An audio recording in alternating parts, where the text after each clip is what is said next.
I think I'll open the Board of Selectmen's meeting for October 12th. Is this a CIP meeting or is this a Board of Selectmen's meeting? It's a Board of Selectmen's meeting, as far as I know, right? Want those? Yeah, I do actually, thanks. Is that true? It is. Yep, Board of Selectmen's meeting with the CIP. This is It's kind the of, only agenda item, so. So please There stand, we are. please stand for the Pledge of Allegiance. I pledge allegiance to the flag of the United States of America and to the republic for which it stands, one nation, under God, indivisible, with liberty and justice for all.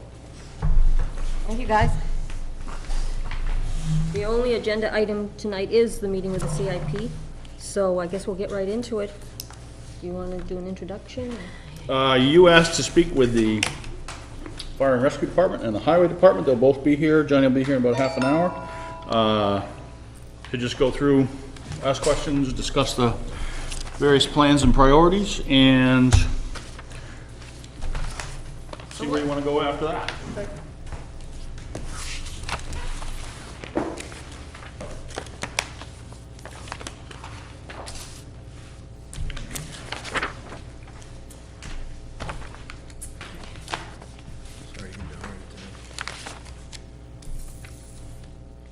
So everything for fire and rescue is on here, except for the one thing you just gave us. Correct. Okay. and the individual worksheets are, Well, he just gave me a copy of them here. do you remember when you sent those out, Chris? So I can look at them? I can, it'll take me a minute, but I can find it.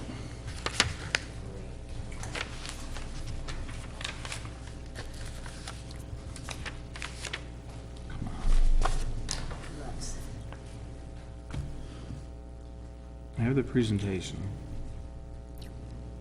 Would've been a week before then.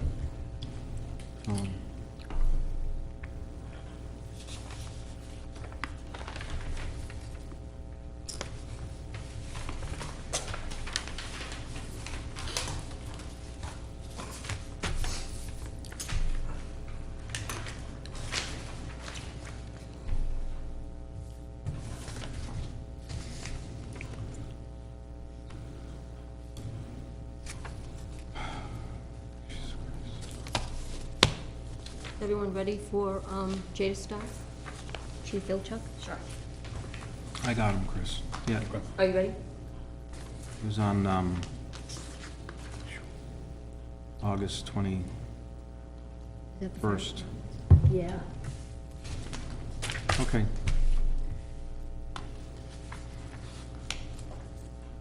Hey, Jay. Good evening. Would you like to start? Sure. Sure, go ahead. Jay Vilchuk, Chief, Nottingham Fire Rescue. I've got Matt Curry, Deputy Chief, with me today. Evening. I'm passing out some paperwork, some background.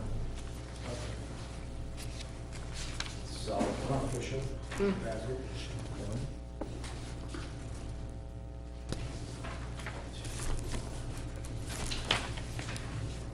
Thank you.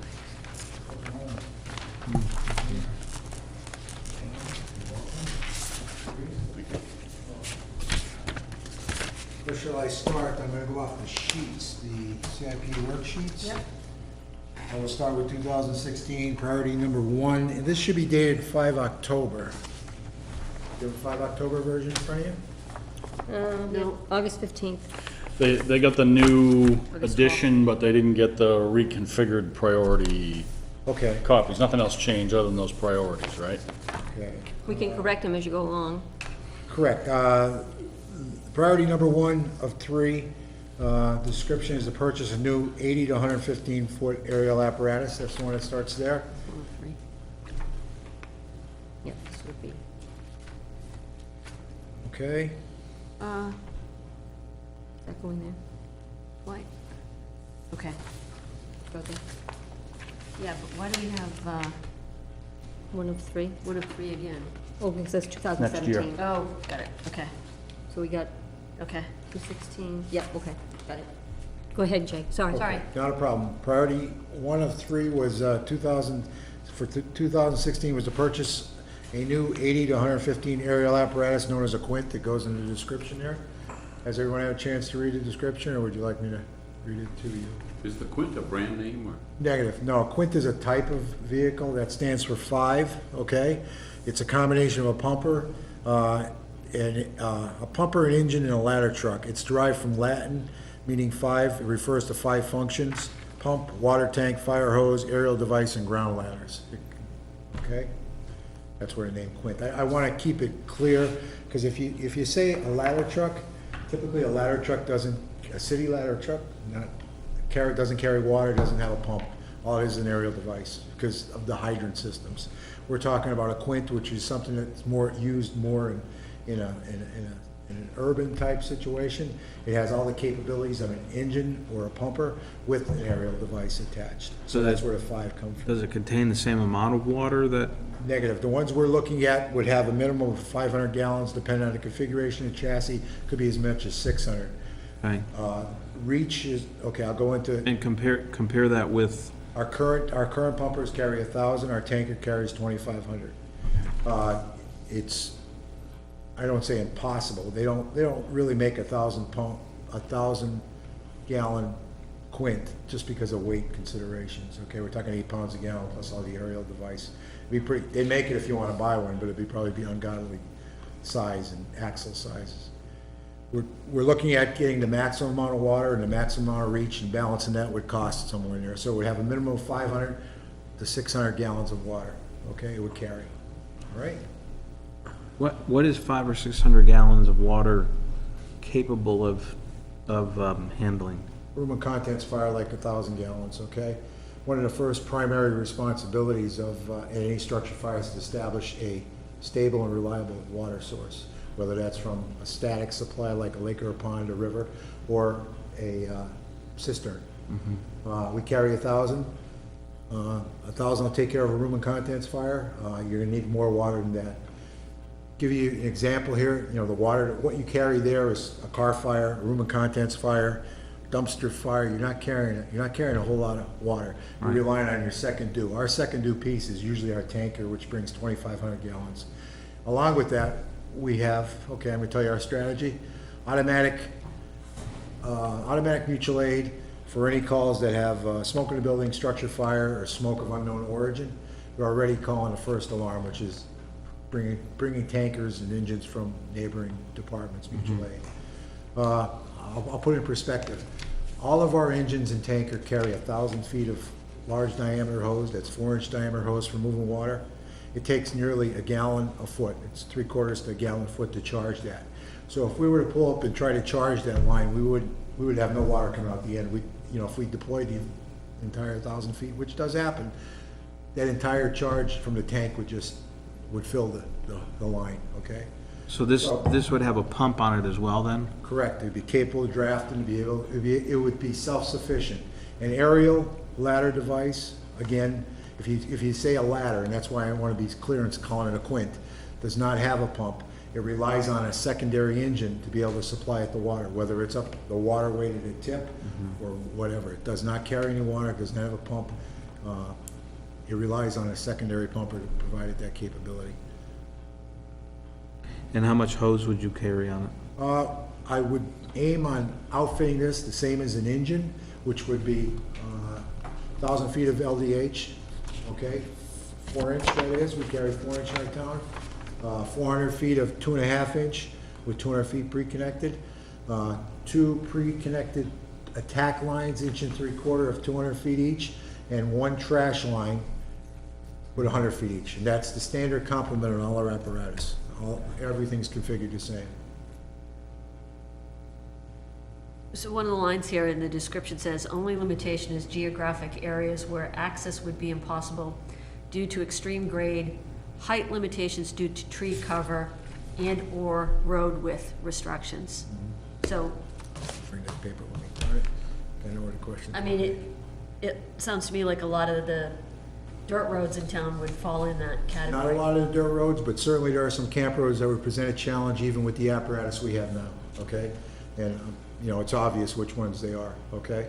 So there's no greater challenge with this than with our existing equipment? The only increase we would see would be in height where the ladder is, okay? And I don't have that paper with me, I'm sorry, I came here direct. I wrote all that stuff down in the backpack. About the height, you're gonna say, I think we were talking about 12 feet 12 max. feet. 12 feet max, depending on what manufacturer, 12 feet height restriction. I think we're talking about soft items at 12 feet. We're talking about branches on trees where we're going. We don't have any bridge limitations in town. We don't have, okay, I don't know, whatever kind of, viaduct, any type of bridge limitations, 12 feet. We're talking about branches in people's driveway that are less than 12 feet, okay? Okay. It's certainly, I don't know, 12 feet, I don't know how high a highway department truck is. Johnny has to answer that with the sander on, I'm not sure, so, I don't know. And here, you know, the majority, I haven't done the metrics, and I'm not gonna, the shock and awe about showing people's houses in town, you know, I don't wanna do that. I could show you pictures on my phone in private if you wanna see houses that present a challenge now, not from, terrain type, but I'm talking about for height reasons. I can show you houses that are realistically 4 stories high when you count the garage that's on the B side. How do we get to that? How do we get to it? I don't want to do that. I don't want to embarrass people. I don't want to scare people, that kind of stuff. But you know, there's a great majority of houses, a lot more that would be accessible than would not be accessible at this time. So talk about that as compared with the, I don't know if it's the zoning laws that we have that limit the peak of the house. I believe it's got to be less than 35, your building. I'll let you talk to that. Yeah, it's 35 feet, but it's only to one side. So you could still have 3 sides of your house that are as I high. actually believe, if from Paul Colby told me this, not to, but it's an average to get to that 34. I don't believe it's just one side, that has to be 34. That's even worse. Yeah, that's Okay. even worse. I'm just, okay, that's, yes. So the maximum average can be 35 height in building? Right, one could be 40, one Yeah, could yeah, be 20, one yeah. could be. One could be 10. one- Sounds like there's some confusion here. folks. There, it's not a very, I thought it was years hard on and the zoning fast. board and stuff like 35. that, it's not. And I don't even know where it's measured from. And I don't know how many sides. I think it's conjecture to say it's on average. Certainly, there are a lot of structures, residential structures that are greater than 35 feet. Where's the 35 come from? That's the the longest ground ladder we carry. We carry one 35-footer on our engine 3. Our second due engine is a 35-footer. But even if you, And that's only gonna get you that's gonna get you, 26, Exactly. 27. I it's got only you. gonna get you to the peak. You're not gonna get up on the roof with Yeah, that. but, yeah, now angle it. Oh, that's right, now angle it, so you're gonna get, well, Into the- something significantly less, right? Yeah, when that was originally done, I don't know if someone asked the question, it was prior to our watch. Could you take that Somebody back asked to whether the- 35, what's the largest ladder you carry, and they answered at 35 feet, and they ran with it. I don't know. That's- Could you take that back to the planning board and find out Yeah. what the deal is? Yeah. Yeah. Now, in light of an aerial, I said 75 to 115 feet, a lot of people react and say, why do you need 115 feet? We're not talking about all height, we're talking about reach. Reach is, do the old, Yeah, is that Pythagorean?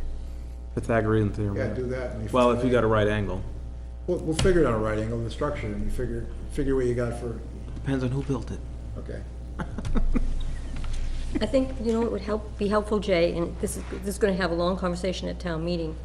So if you could, if you could have, access to what % of the town buildings, because of the driveways and roads and trees, if you could come up with a rough estimate of what Estimate is doable, actuals would be tough. Oh, yeah, I know, that's, Yeah. This is to replace engine But 1 or have- whatever, right? The pump which or one is it replacing? It's not replacing engine 3. Engine 3, this is part of this scheme here, is to keep engine 3. Engine 3 would be a reserve engine, okay? This would become our first due in place of engine 2, okay? Engine 2 will be the second due engine. Engine 3 would remain in service, and I'll tell you why. Engine 3 is completely outfitted right now. Engine 3 has our motor vehicle tools on it right now. I'm not a fan of running the most expensive, newest piece out on Route 4 or anyplace else in an ice storm for a motor vehicle piece. Engine 3 would certainly suit that bill as being sort of a rescue type truck, a heavy rescue with the motor vehicle tools on it, okay?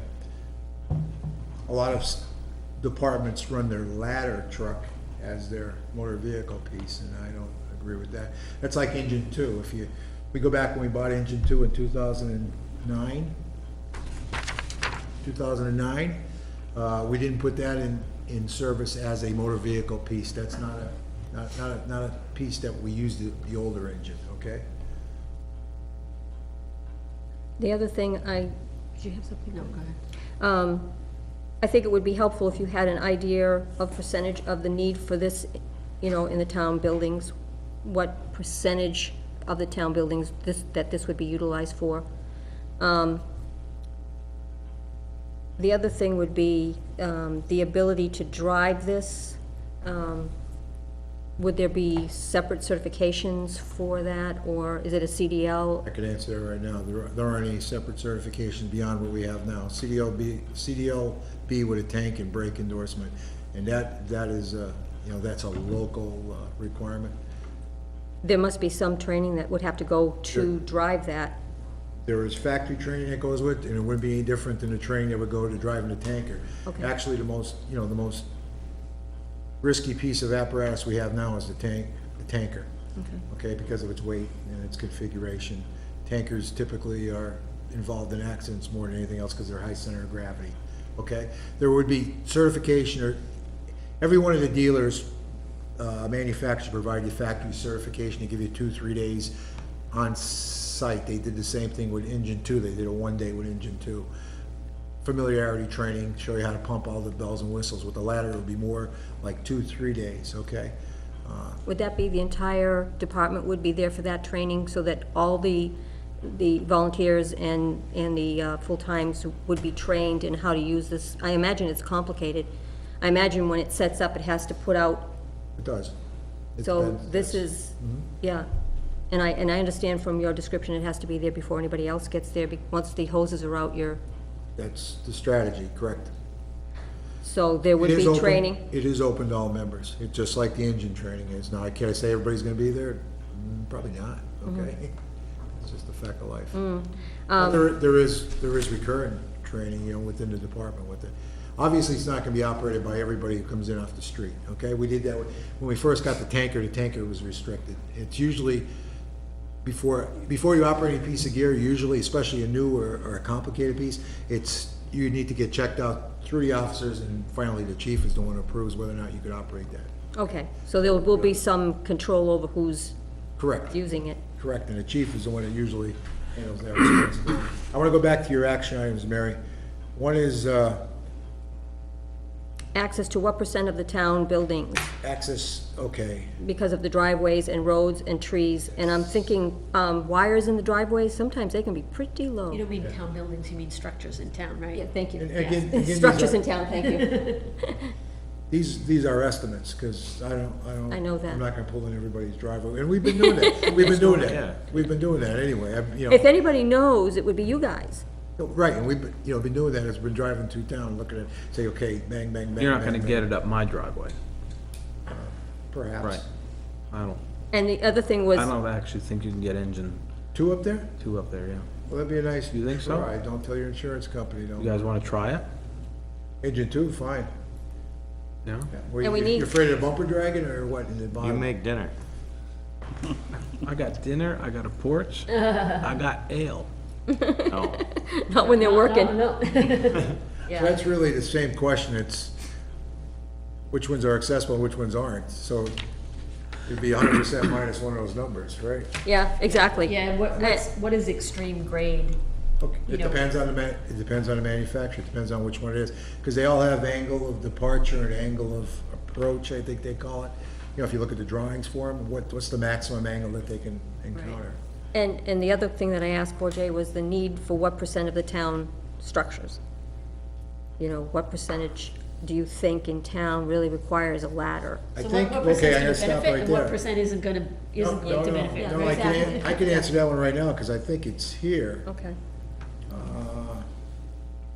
How it would be utilized? It would be utilized as the first and when, any structure fire, building fire, chimney fire, smoke in a building, even fire alarm activations. Anywhere an engine or pumper would respond, this ladder would respond, Okay, so that would be like 100% of the calls and hoping can get up there, or you would know in advance it couldn't get up there, or? Well, if there's any, I'll give you, off of 202, that little stretch, the Cronin Road in there, Cronin Road. I'm not even sure I can get in there with an engine, to be honest with you, okay?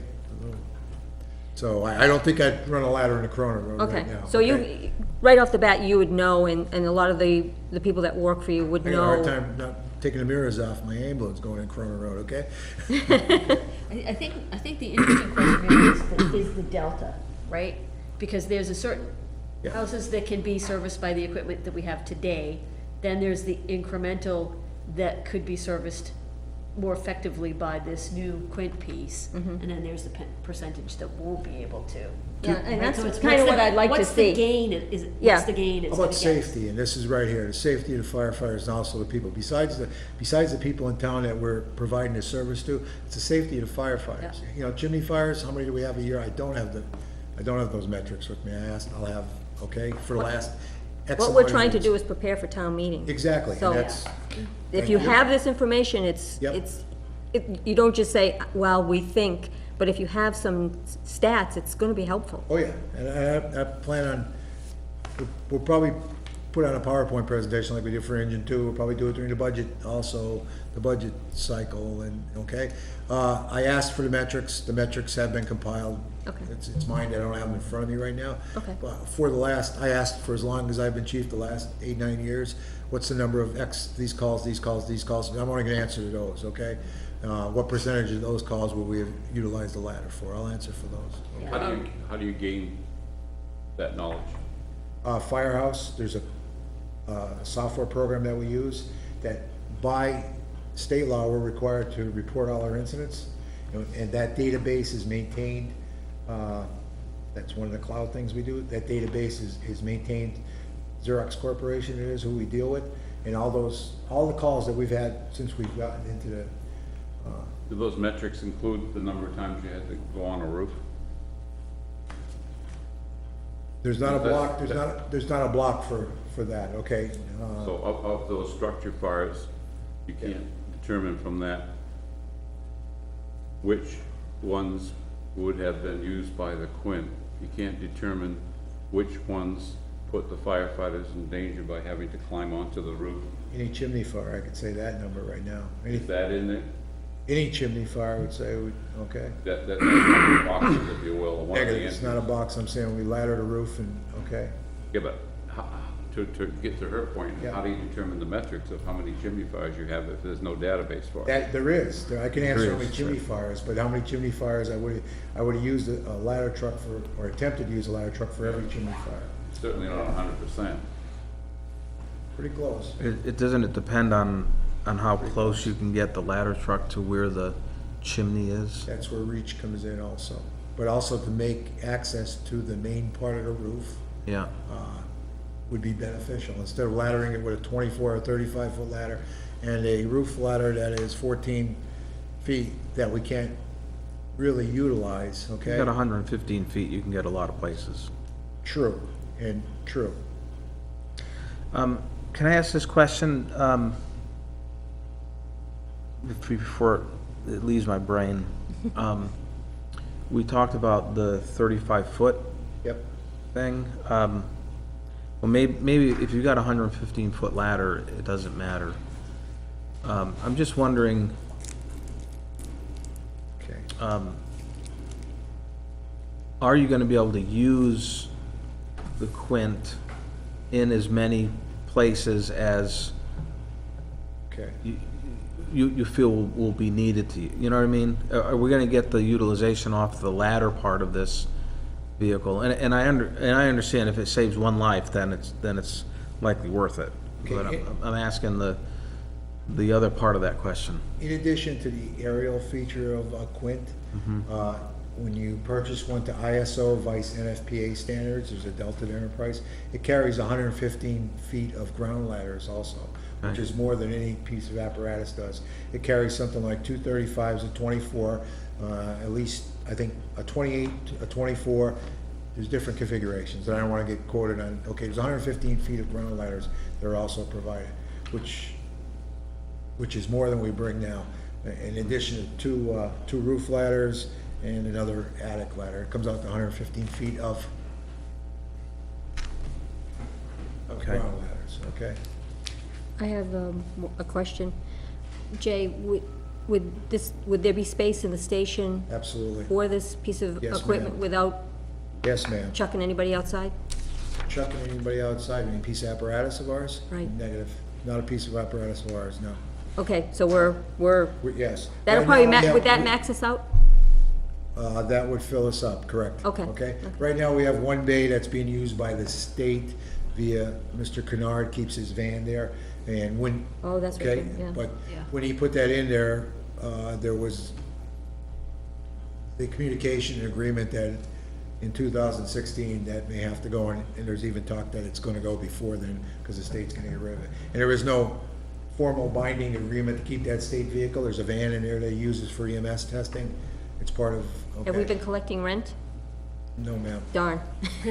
No, because so- it's part of, excuse me, there's other departments that house trailers and mass casualty things. It's part of being a good neighbor kind of Oh, thing. absolutely, I was only joking. You know, Yeah. okay, so. Just, can you help me understand the cost estimate? Because on the cost estimate, you have 320,000 vehicles and capital equipment, 320,000 capital reserve, and a total of 800.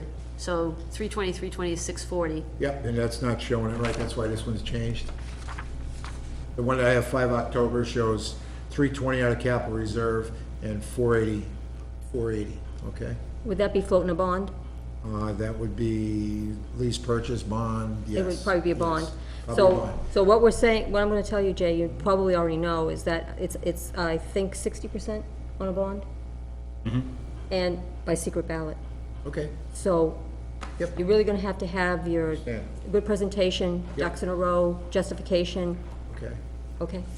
Could you turn over my talking paper here? I wanna get Sure. the, Yeah, some of the I ducks in a wanted row to- portion of it. Okay. I want to understand how Yeah, you, okay. what you're doing here. Okay, now, there's some ground rules associated with this. One is that the complete and service cost of this piece of apparatus does not exceed $800,000, that's it. Guaranteed. Service, that's the ground rule, that's the ground rule. What do you mean by in-service? That means if there's any ancillary stuff like ladder belt or anything like that, everything that's fully outfitted in service. It costs no more than 800,000 to get it into service, and then Correct. doesn't that include the annual? No, that's in service, that's purchasing it fully outfitted, ready to use, okay? Hang, lettered and everything? Everything, that's everything, not to exceed 800,000, that's what, Okay. that's what I'm looking at. If it exceeds 800,000, I'm not, this is part of, I understand, I'm not being extravagant here, believe me. I'll go back even, we've been working with 4 different manufacturers. I've only gotten prices from one, and, I don't wanna whet everybody's appetite here. 680 to 780, depending on what the length is and configuration. We're 750, 680 to 750, something like that, were their estimates on the cost of it, okay? So, we're in the ballpark. Before I went down this road, we wanna make sure we weren't dreaming, okay? And that's only one of the manufacturers. I wanted to say something else about that. I lost it, okay. Okay, I want to bring out the point, the engine 3, the one that we're gonna put in reserve engine status, use it for motor vehicles, use it as a water supply piece, that is a 1995, okay, I don't wanna scare everybody, it's been in service, it'll be 21 years. When we purchased engine 2 at town meeting, there was some discussion at town meeting about can we extend it, and I says, we'll push it out a year, 21 years, at that time, that's why it was going on 21 years. Okay, we were up for replacement of an engine anyway this year. This isn't a surprise. Part of the capital improvement plan was we're gonna replace an engine. If you remember, this is the old one. Last year I brought the that funky little project thing that wasn't done in project that showed schedule for apparatus, I laid it Yeah, out. yeah, I was That still looking, holds, I was okay? looking for that, yeah. Yep, that still holds. I got an electronic copy of it here. That still shows that, that still, you know, as far as the layout, when the next piece of apparatus that's due to be replaced will be the tanker in about 2024, okay? That's what we're looking at, 2024. Let's go back to the back of the money. The other ground rule is that the annual cost, that's the financing, the payment of it, would not exceed $100,000 a year, okay? And I wanna go back and say, why that $100,000? That's where I go on the back here. And this isn't official, this is from, you know, my budget notes and from town reports, there's a couple here. And I go back to 2007 when I became chief, and before then, like I said, the notes and the records, I'd have to dig in more. Back in 2007, you see, we were paying off the tanker. The tanker was a $35,000 a year payment. Once we got into 2009, we were looking at a building our capital reserve up, because the 2009 HME engine we bought was in the neighborhood of $350,000. Exact money, I don't have, it was around 350. You knew the cost where it was gonna be. The cost to replace that engine today, did I say this already, is up close to $500,000, okay? So we're not, you know, we're not gonna buy a $300,000 engine again. What's the expected life of the Quint? At least 20 years, and probably longer, okay? Is there some reason why I see that you're planning on $100,000 a year. Yep. Is there any reason why you would object to an extension of the bond out further if the bond interest rates are really low? Well, no, I mean, how Okay. we do it, no, but here's what the 100,000 comes from. Yeah. If you look down the line here, since 2007 or so, the town has been investing close to $100,000 a year in the fire department apparatus in one way or another. $50,000 a year for capital reserve, and then payments for engine 2, you could see payments are 45, 43, 41, 40, down to 39. And then this past year, the town was generous enough to buy a utility truck, and we got $49,000 to outfit and, you know, put that utility truck on the road, plus the $50,000 bond, that was $99,000. That's where the $100,000 comes. It's a level funding kind of model here, that we're not looking to impact the town and shock. It's what we've been investing for the last few years. Would you run that by again? 49 for the truck, didn't we pay for that? Correct. Then you said you floated a bond for something? Negative. No, No. 49, 50 for the capital reserve. reserve. Oh, Plus the I heard the 49. word bond though. Oh, No, Maybe I interjected that. there was no bond for that utility truck. That was outright purchased. When Okay? it gets to me, I have a list of questions. Engine 2 was a bond. Correct. So, I know that you're gonna be extending, the way you're figuring it, $100,000 a year, you're not changing anything. Correct. But the following year, there may be costs for new equipment or something. Okay. And in fact, I think we're gonna be hit with a rather large bill on something that has to do with, SCBA's? Yes. And that's a Yeah, separate expense? I think what you're showing here is that you would propose to take the amount that we put into capital reserve from 50 down to 10 a year. Yep. That would be irresponsible. I think that we need to, To have a 10K, balance. yeah. Okay. But take a look at the out years like 2022, 2023, okay, where we would, Yeah, then you're gonna, but you know what'll happen, Jay? what's that? Murphy's Law. We'll get ourselves into a bind, because we won't have put enough away. Yep, And when it comes to 22, 23, 24, Yep. there's gonna be another whole team here, and they're gonna say, oh, well, we can't put any more in that capital reserve, because we need that other $90,000 for something else, and I, So I- need it for a tanker. Yeah, for a Right. tanker or when that- whatever. I think when that falls. that would be a very dangerous, and I would call it an irresponsible strategy for us to take. I guess you propose what you need. Yep. And I guess we figure out how yeah. to pay for it. exactly, and I can't predict, what the bond, what the board's gonna be comprised of in 2022 or anything else. I don't know. Generally, the municipal bonds are pretty inexpensive. I don't know, we haven't looked at one in a long time, but they usually run 2-3%. So to extend it out to a palatable amount per year is something that I've always kind of encouraged. That's fine. So, yeah, so that you're not overextending yourself for the next 10 years, you know? What I was proposing is not trying to impact the taxpayers in any Yeah. way. Exactly, Yeah. yeah. I'm trying to level fund it. Yeah. And again, with that time, See, what this tells me, though, is Yes. that we actually have not been putting enough into the capital reserve. Well, I would say one thing. If we were looking at the truck that was 500,000 and not a $800,000 ladder truck, then we'd be only looking at 150, which would be far off. Yeah. So from the plan of what it started from, Yeah. we're pretty much. Good idea. We're a good on Yeah, target. yeah, yeah, But yeah. because we're jumping our Yeah.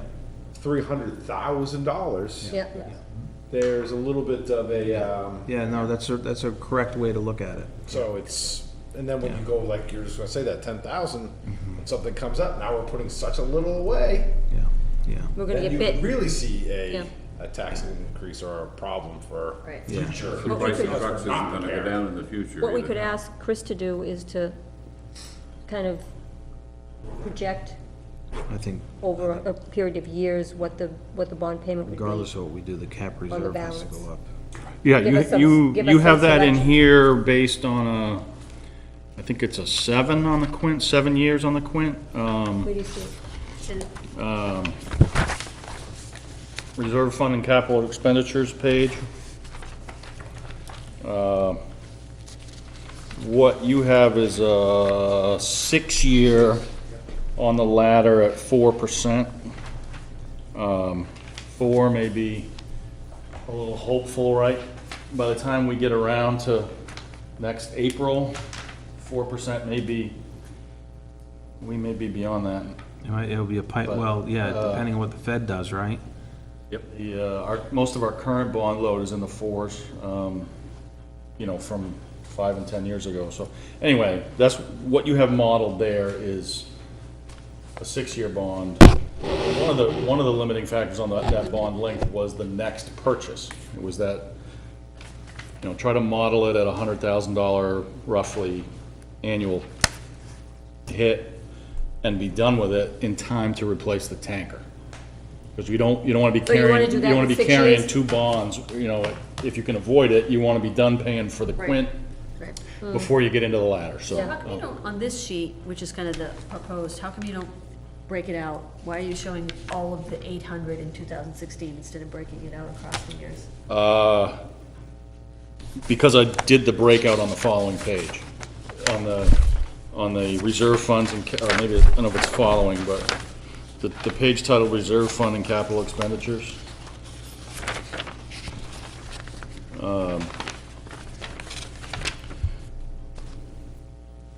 And this is really just to be illustrative is almost too fine a point. There are so many variables. Do you know, your capital reserve contributions Sure. and your bond length are gonna drive these numbers, so it was really just a rough order of magnitude exercise for you at this point. But we can change any of these variables that you. This view is misleading. That isn't, I never then, cared for that. Yeah, Yeah. exactly. We do changed you that. have the reserve fund? Yeah, I do. Yeah. I do, but you don't have the individual pieces of equipment broken out on that, Okay, you know? yeah, I It can would do be- that It would too. be helpful to do that, Yeah. yeah. Okay. The simpler the better. Well, you gotta decide what those variables are. I mean, I can even give the spreadsheets, I can cook the spreadsheets for you, you can change the variables any way you wish, but, Well, you can also lay it out and put what your assumptions were. yeah, and that's what, they're here at 6 years and 4%, and, What's the balance in the capital reserve for the fire department? we'll finish this year around 325. We'll finish 2015 at around 325.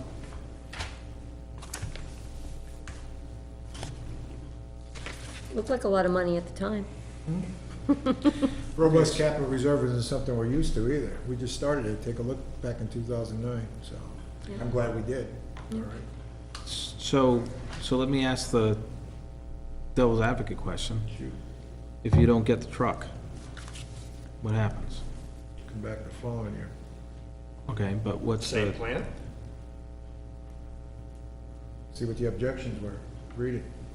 what's the downside of not getting the truck this year? If you take a look at our apparatus life cycle, I don't see this town expanding its capability in those areas anytime in the future without purchasing 2 trucks at the same time.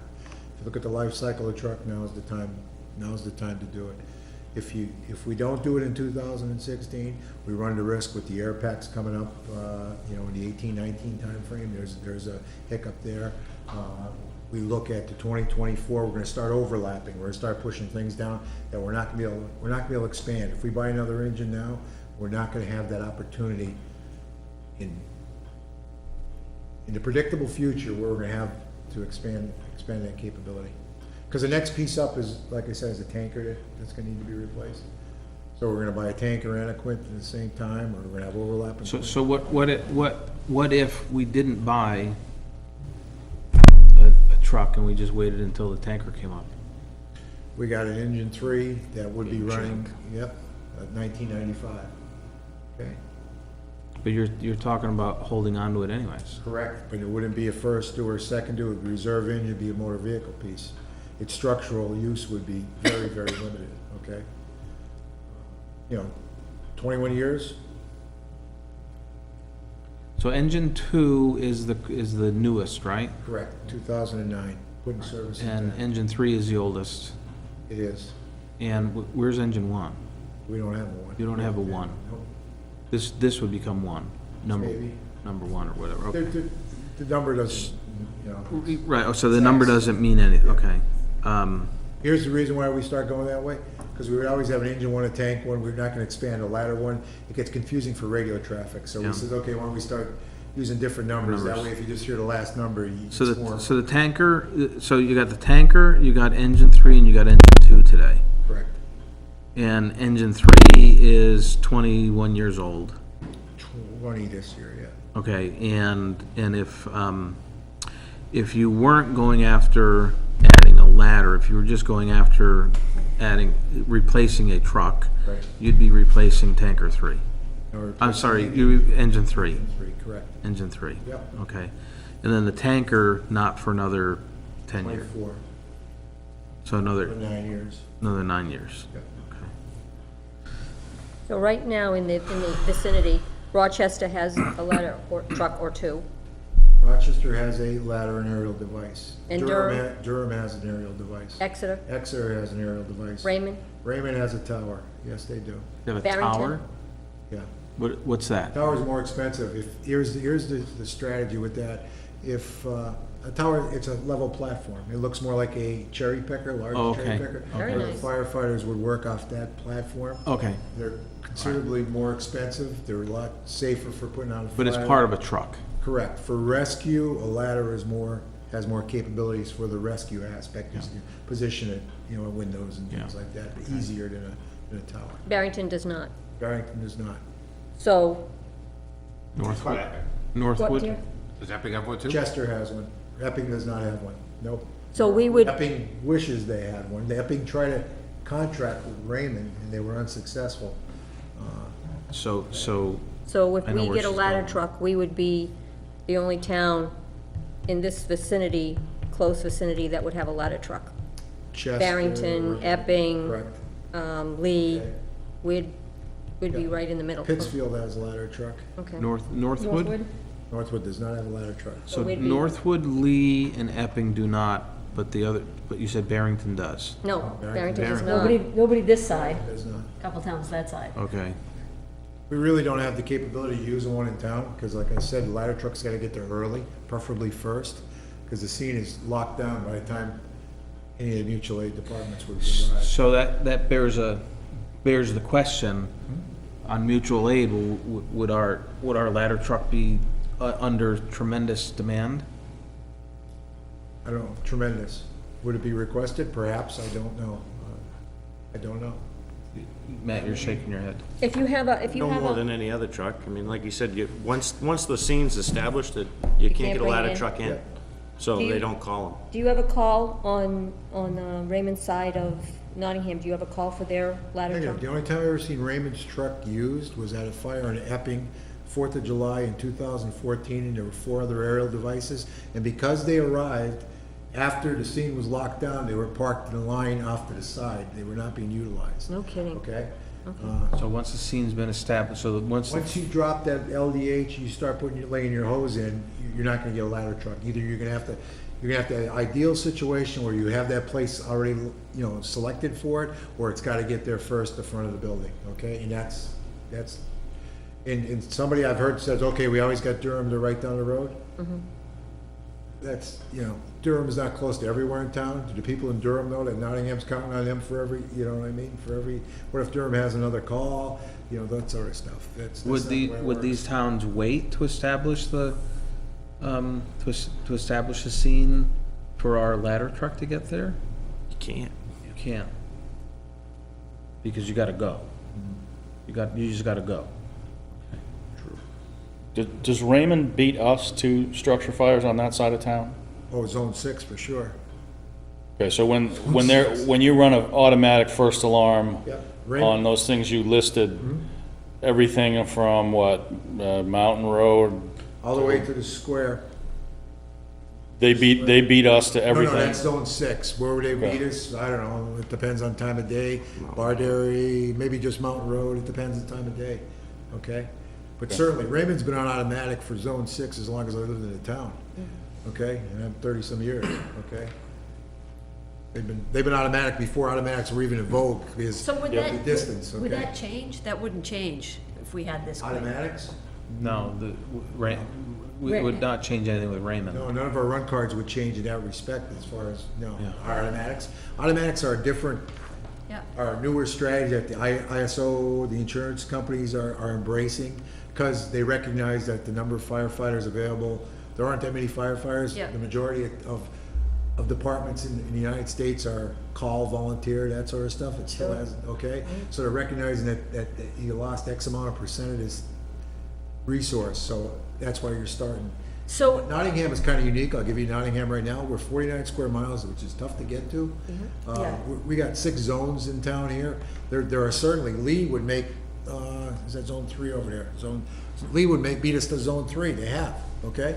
Which is off of Mitchell Road and stuff. They're right down the road from there.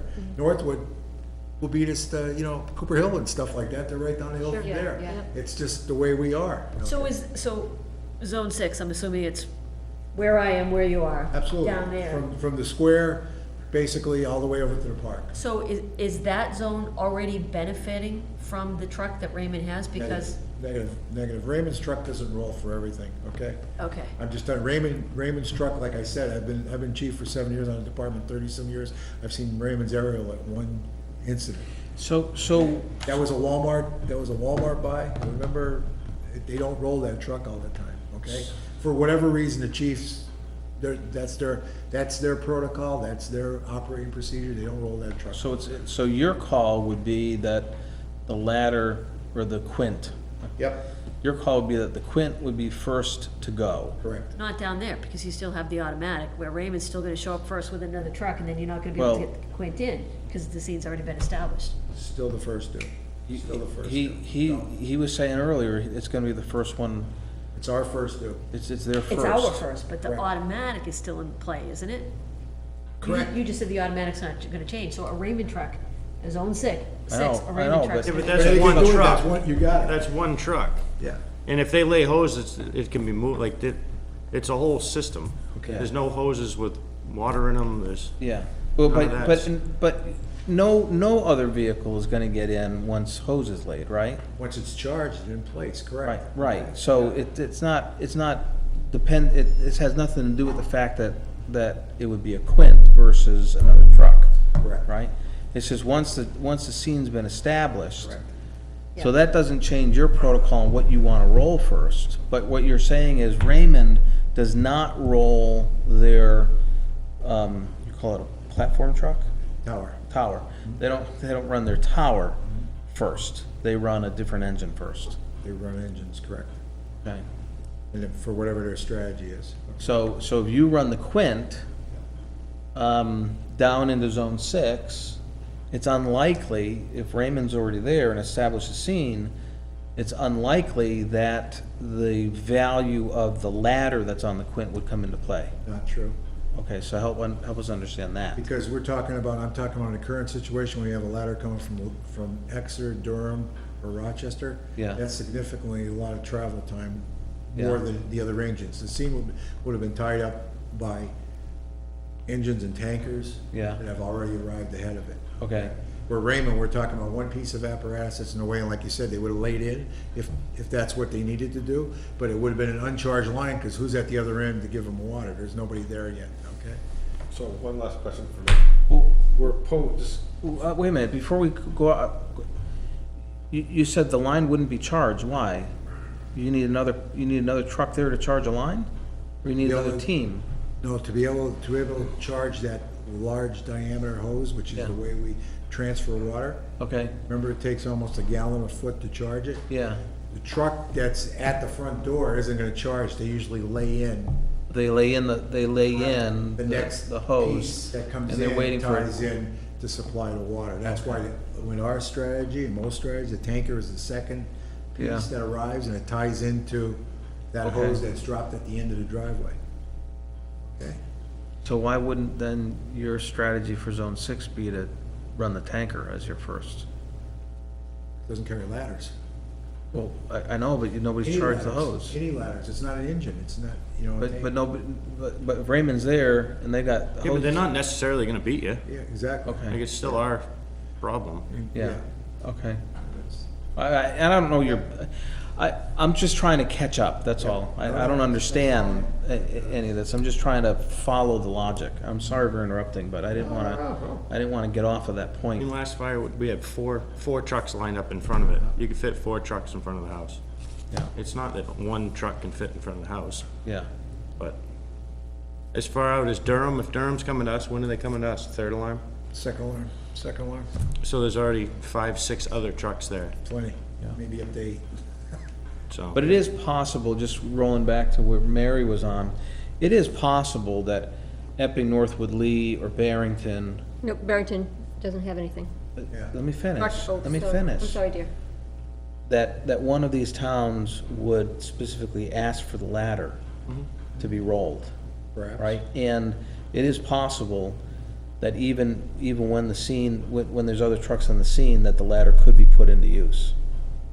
Not very easily or practically, that's for sure. But you just said the flip side over here. Yeah, I'm You saying, just said you could get four trucks in front of a structure. I'm saying with our protocol, the way we would operate, we would plan ahead for that, but I can't see Northwood or Barrington changing their protocol to say, leave the front door open, don't attack the front door, leave it for Nottingham's ladder. You don't, So you don't, the ladder, if the ladder doesn't roll first, it's not gonna get close enough to the structure to be of value. Is that a fair thing to say? I'm just trying to understand. that is the strategy, that is very, yes, But it's not black and white. It's, depends on the reach and where we're at, too, okay, okay? all right, You know what I mean? I'll stop asking. No, I mean. right. No, I you're understand. right, Yeah. the ladder should take the front door, the ladder should take the front of the building, okay? Okay.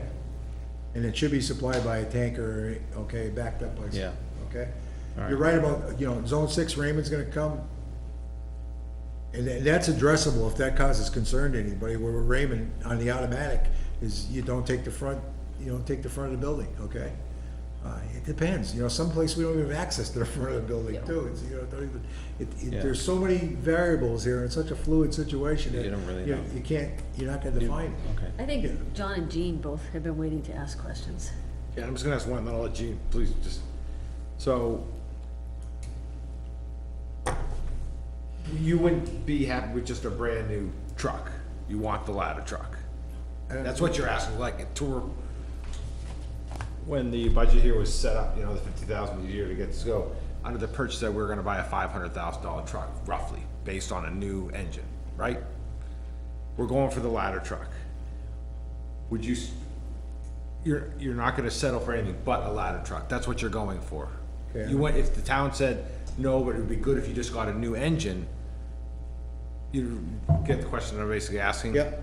Cause we need an engine, if the other one's 21 years old, that's a, we're gonna need it, but we're looking to upgrade, or you're looking to upgrade to a ladder. Not necessarily. I'm gonna take two words right here, and I don't wanna interrupt you. One is happy, there's no emotion in here. I'm not happy, glad Well, I everybody mean, else, okay? sorry, I don't mean to- Number two is upgrade, no, I'm looking at expanding capabilities. And I'm not upgrading, I'm not going first class, I'm saying upgrade, expanding capabilities. So they're, those words, I just wanna make sure that. Sure, no, it's you know, good, it's absolutely fine, yeah. I could reword it, but, Yeah, but getting back to the point is that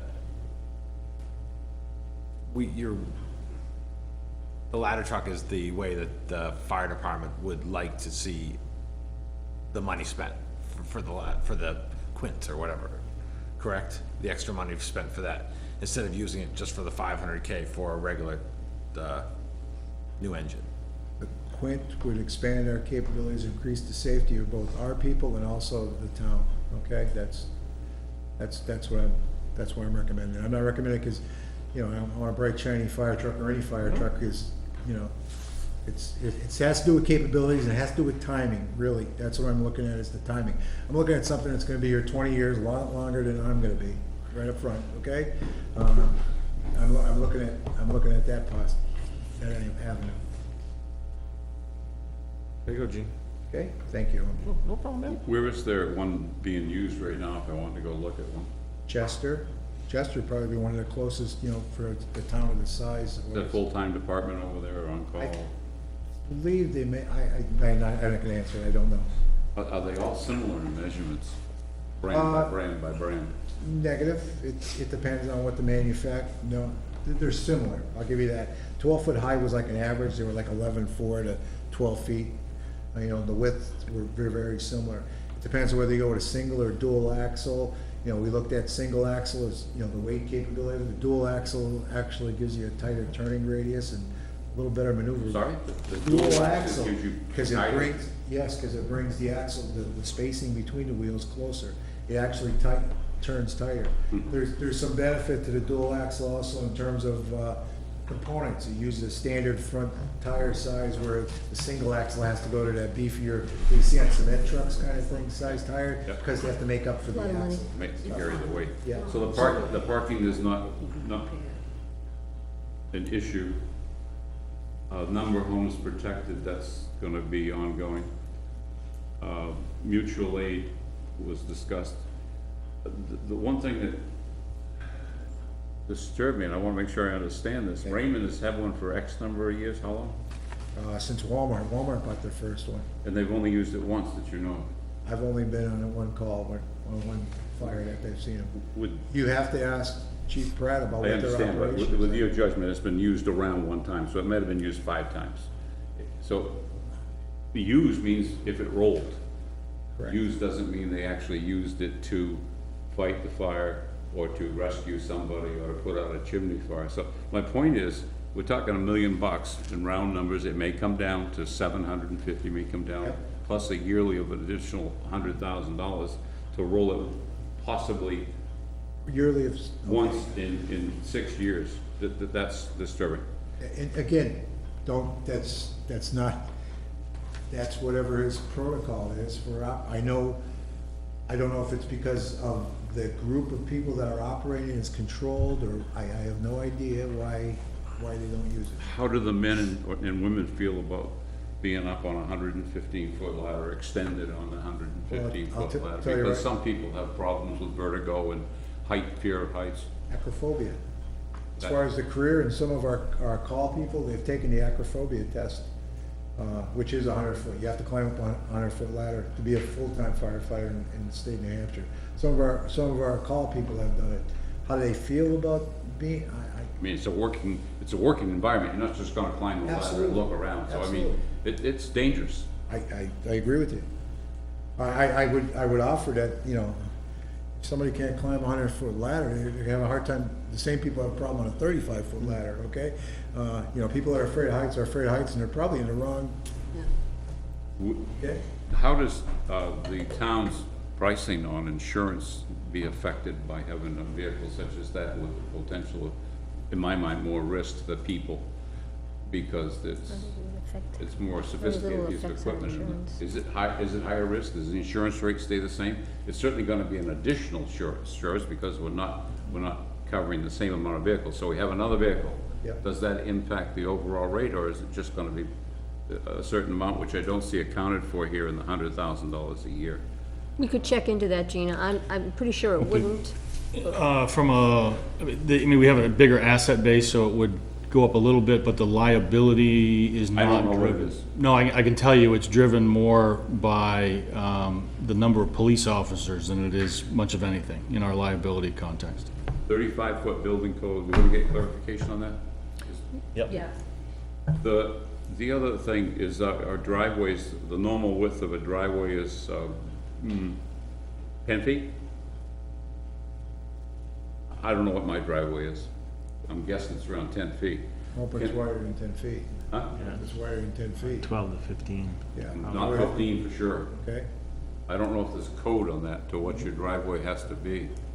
I don't believe there But is. further to that is, whatever it is, that should be a consideration. Yeah.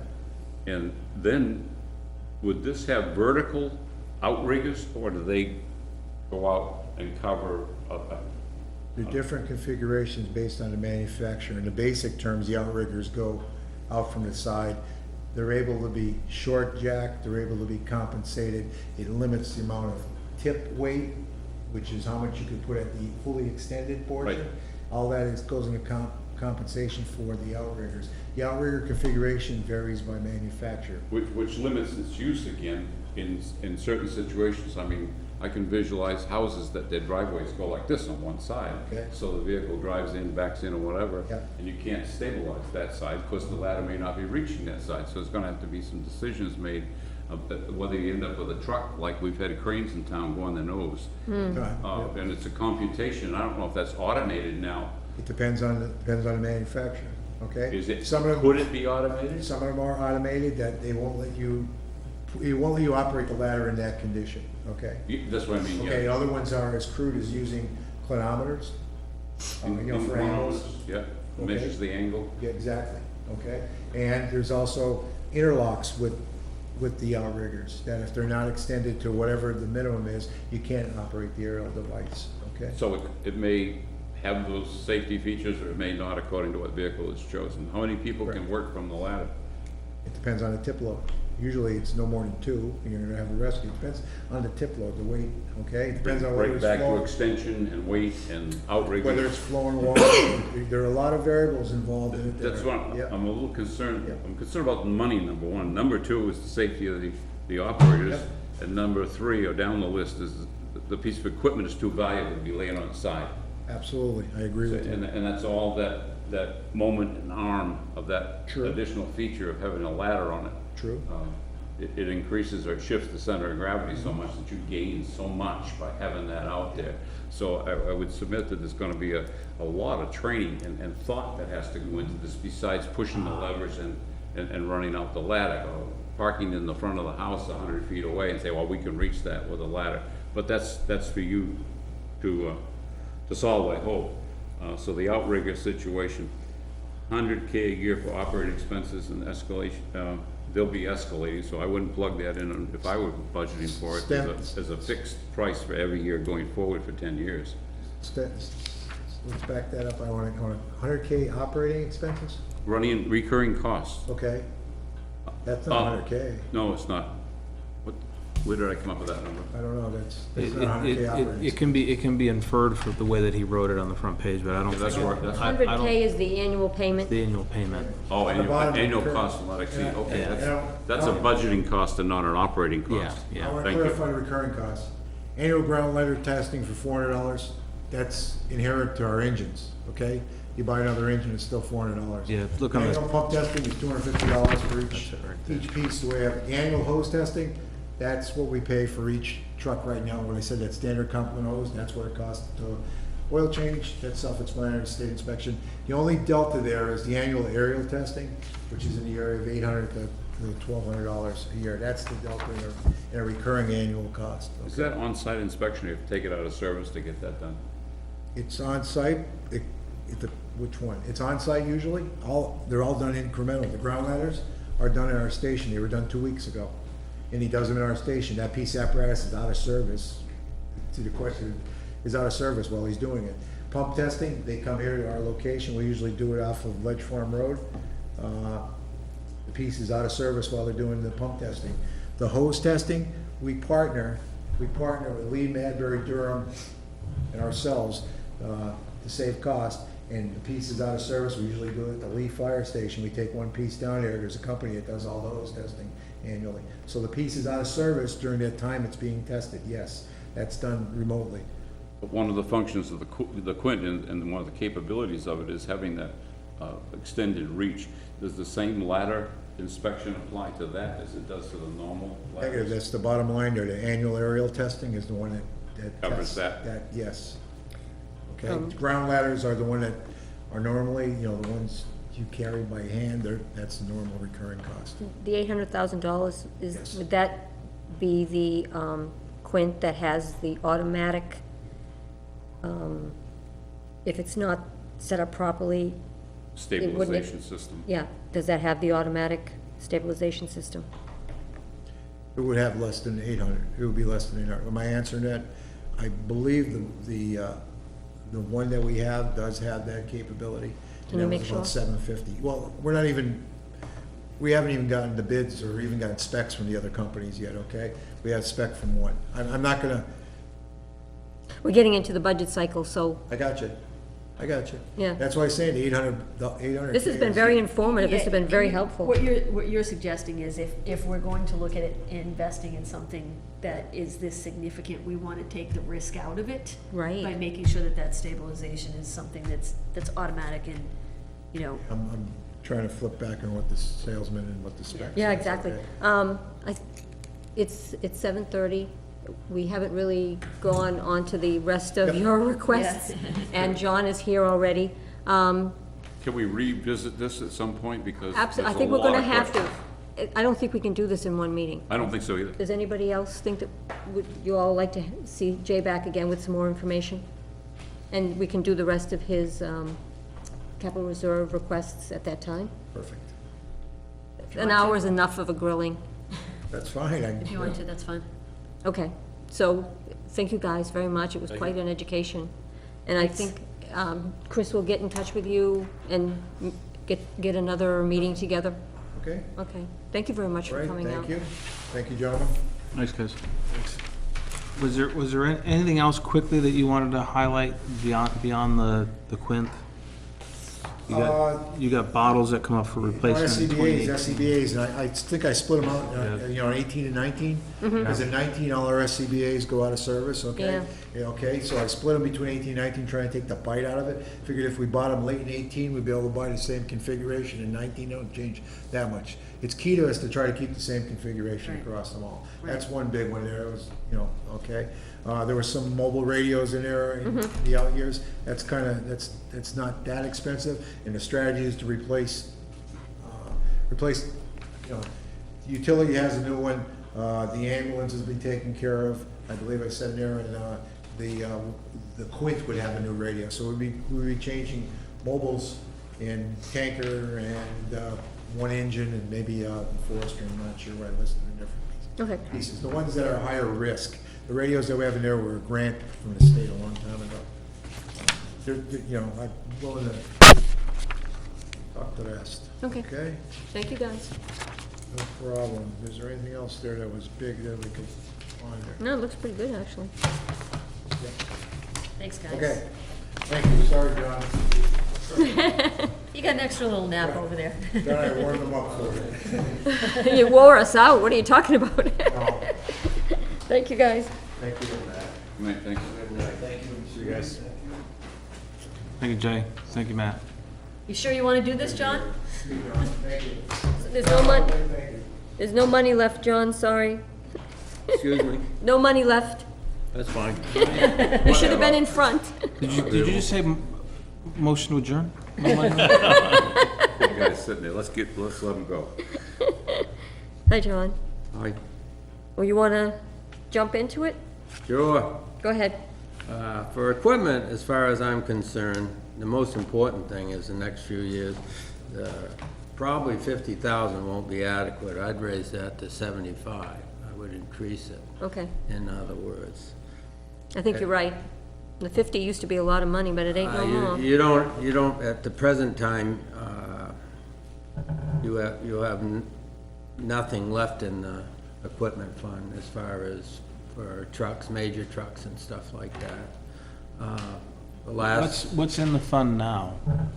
Nothing. How much Yeah, is we in the spent fund now? Nothing? We pretty much bottomed it out So we, last. no, I We emptied it probably, to, well, we may have a few grand. we haven't spent it all, but it's about 199, something in that area. That much. We emptied it to buy this year's dump buy truck. that was a 10-wheeler we bought, right? Yep.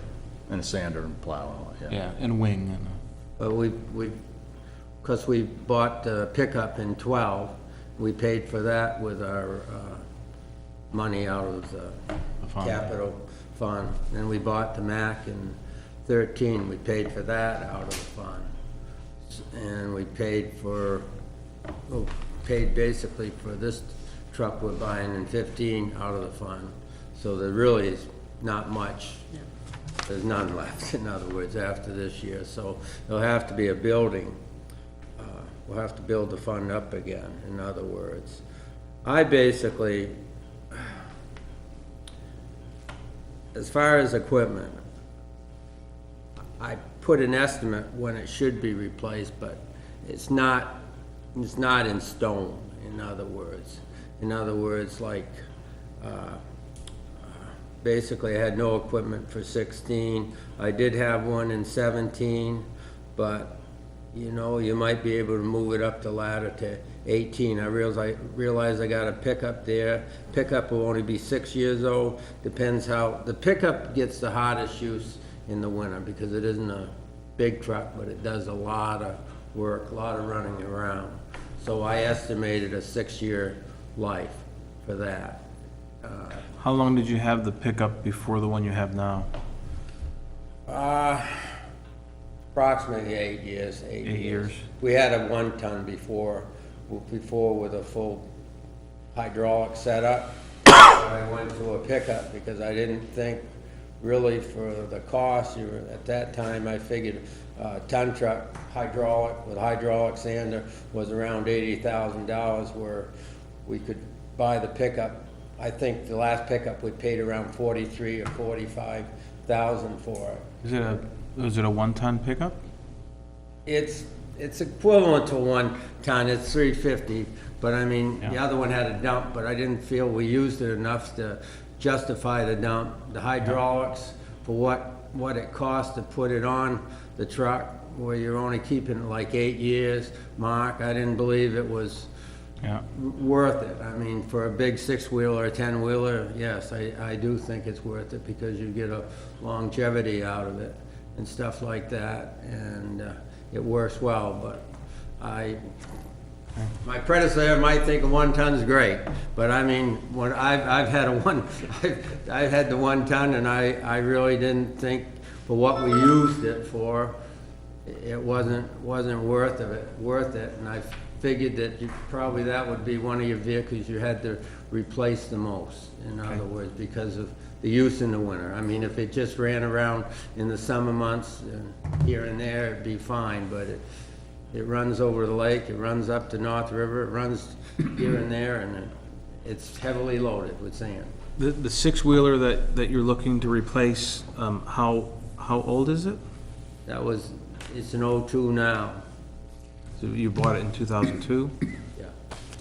And what have you expected to get out of a 6-wheeler or a 10-wheeler in the past? I've tried to get close to 16 or 17 years out of all my trucks, in other words. But you can't get 20 years out of them, can you? It's pretty hard. In other words, the last two that I replaced, the one that replaced was a single, that was a 90, and that was 22 years old when I got rid of that. And the one that we replaced now, I call it 05, they call it 06, but 05 in other words.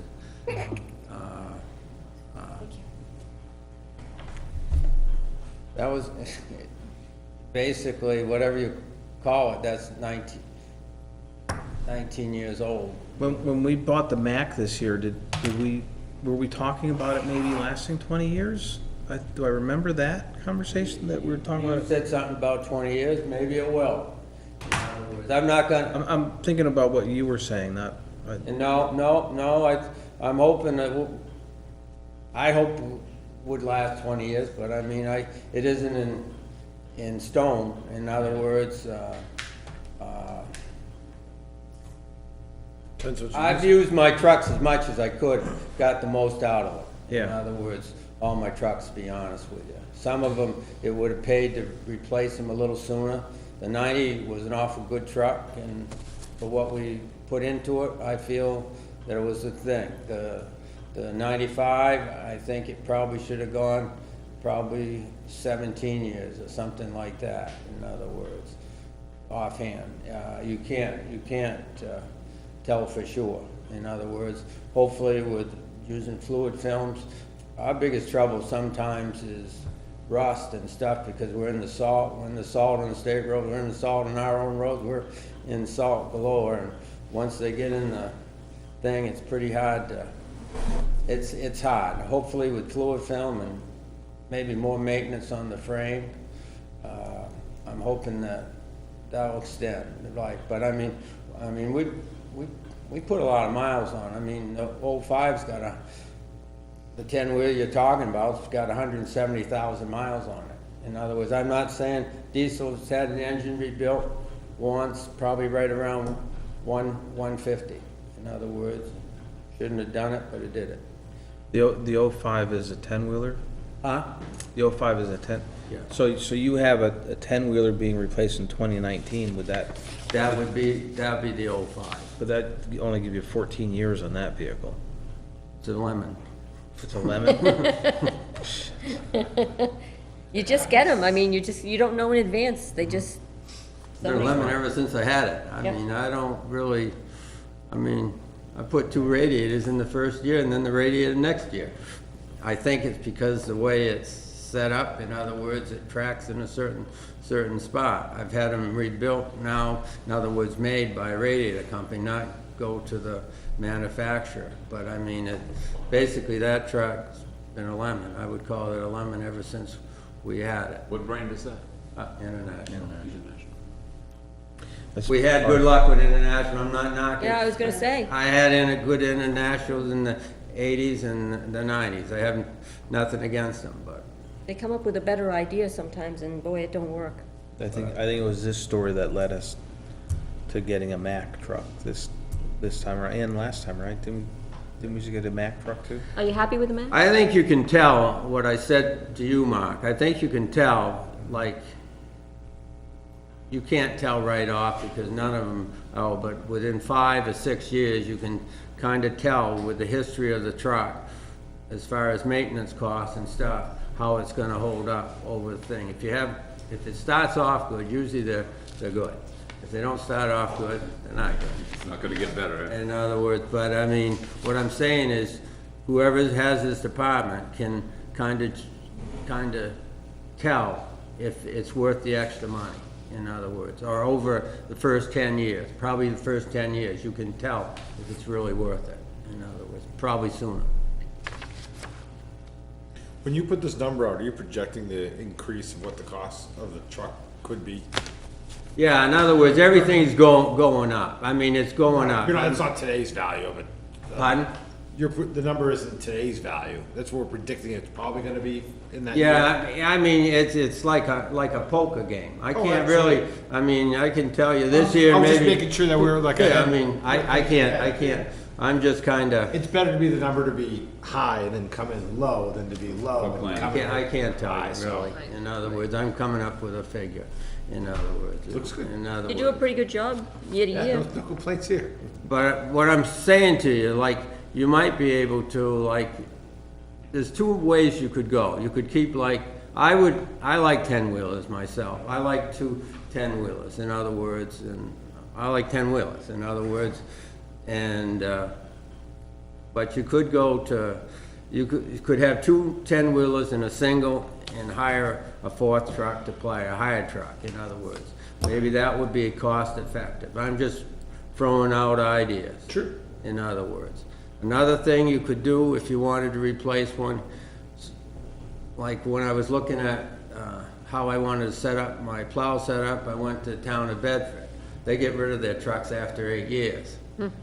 And if you could pick one of those up for 35 to 40,000, in other words, you might get 4 or 5 years out of maybe more. In other What words, time and is all they use theirs to do is plow. They have a fleet of 15, and they sit there with their little hookups, and they don't do much in the summer, spring, or fall. Who's that? Bedford. No, but I mean, it's quite a fleet. It's very impressive. They're all outside, but I mean, I mean, they don't put much, they bought 2 last year, and maybe they'll buy another 2 this year. I don't know. But the next down over, I guess, been buying them up off them. Sure. Smart. But I mean, but, you know, that could be a way, in other words, I'm just throwing things. I just did some numbers, and if we started putting 75 grand into the capital reserve fund, and we made all of these purchases, by the time we get to 2020, we're $420,000 short. You put 375 in, and you spent 795, so you're 420,000 we've gotten loans on. So we need to figure something out, because I don't know that we want to go that much in debt. We should figure You out. figuring the grader and the loader? Yeah, I got the grader, I don't have the loader. I included the grader. The grader and the loader has always been, always done on a rental or loan. We never bought a grader or loader out of equipment money, Right. in other words. So the Never. grader that we have today, how did we get that? You paid for it. Lease and purchase. Paid Lease? for it in a Lease 6-year purchase. period. Lease, okay, so we don't own it. You paid for your loader in a 5-year period. That's We all. own them. You own all that equipment right now. They were lease purchase arrangements, so. You don't owe anything. The highway department doesn't owe anything, and basically, we bought every piece of equipment that we have Okay, from capital. And we bought it all brand new. None of it was Right. used. um, Kinda like, I kinda like that. I'm not, nothing what I put down is in, stone. I've pretty much bought my truck since I've been here, since all out of my capital Yeah, thing. I mean, I've weighed what I would buy and wait, in other words. I wasn't set in stone, but I mean, I thought you had to have at least what you might need in the next thing. I'm not saying it has to be in stone or anything. In other words, if you could save for the next 3 years, then we'd be in a better position, yeah. shape, but I don't think it's gonna be adequate at the time of thing. And as far as the loader and the grader, I figured you'd have to buy that, On time. lease purchase. That's basically what I would do. And the payments were around, last grader, I think, let's see, I can't, if I can. Were they around, I don't think were they as high as 35 a year? I think it was around 20, What 21. what drives the need for a grader? That's, All your dirt roads. Is it the dirt roads, is it primary? Absolutely. So if we were a town that was mostly paved, we would have less need for a grader, much less need for a grader? You could do without it. You could do without I'm it. not saying that it's not handy in the winter for hard packed True, ice and stuff yeah. like that, but I mean, Good to have. it wouldn't be So, totally necessary. but in general, dirt roads, grader, paved roads, no grader. Does that hold true for the loader or not? You really need a loader. Some people would dispute whether you wanted a loader or a backhoe.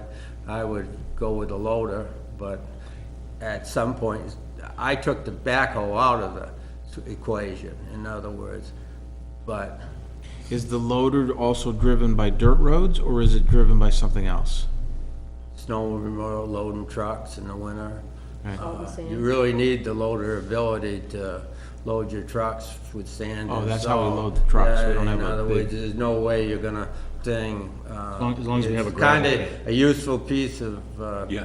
piece of equipment for snow removal as far as, like if you get a vine, if your grader's broken down, you sometimes can use a loader, throw the chains on and go for it. In other words, but I mean, it makes you stronger. I mean, I don't see in the next 10 to 15 years, you not needing a grader. In other words, with the amount of dirt roads you have. John, what's the estimated life of our gravel pit at the moment? Pardon? What's the estimated life of the gravel pit at the moment? Oh, God, why does everybody ask that? And what do you think?